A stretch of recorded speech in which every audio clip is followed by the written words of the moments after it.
Women need to have really hard conversations with each other before they live together in terms of dating. Because, thank you for this comment, so many women put their roommates in danger, or not even in danger, at the very least, make their lives hell because they have no boundaries with the men in their lives, right? Like, you may be dating that guy, but I'm not dating that guy, but he's here all the time? Like, what? Honestly, I swear, I think when you start dating somebody, you should probably stay at his place more. If you are living with a bunch of women, or even just one other woman, you should probably be staying with your boyfriend more. Because most women, despite men calling us gold diggers, and we're like, so dramatic and we're so needy. In my experience and the experience of almost every woman I know, it's the men who are parasites and the men who are homosexuals and the men who move into our spaces and take over our spaces. And if you have a roommate, now that roommate has to deal with the guy that you're dating who sucks, right? She didn't sign up for that. So I think, if I was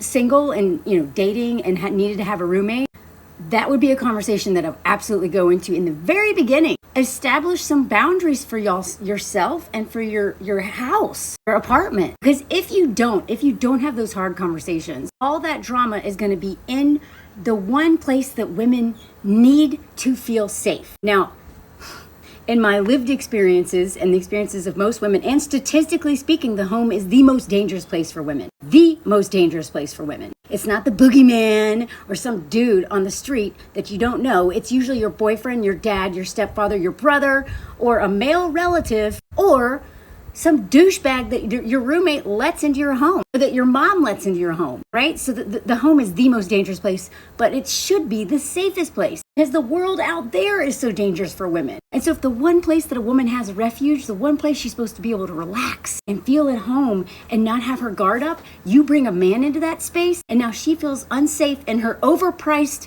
housing crisis apartment because of your codependency issues, your unresolved trauma, your father wound, your inability to set boundaries with the man you're dating, which is also not good for you either, right? I swear we could actually learn a lot from each other in terms of how to set boundaries with men that we're dating. Doing it, if not for us, for the women in our lives. Don't bring that dude to girls' night. Don't bring that dude on the vacation that was supposed to be you and your friend, and now you're bringing your boyfriend along. That stuff is so annoying. And that's why I said in this other video, women who center men make terrible friends. They make terrible roommates. They make terrible sisters and mothers. How many mothers put their daughters in danger on a regular basis because they cannot decenter men and they cannot or won't heal their trauma? Now, every time I make a comment video like this, someone's like, you're victim blaming. No, I'm not. No, I'm not. I will never excuse the behavior of men and blame it on women. But what I will do is encourage women to heal your trauma so we stop enabling these men, because not only do these men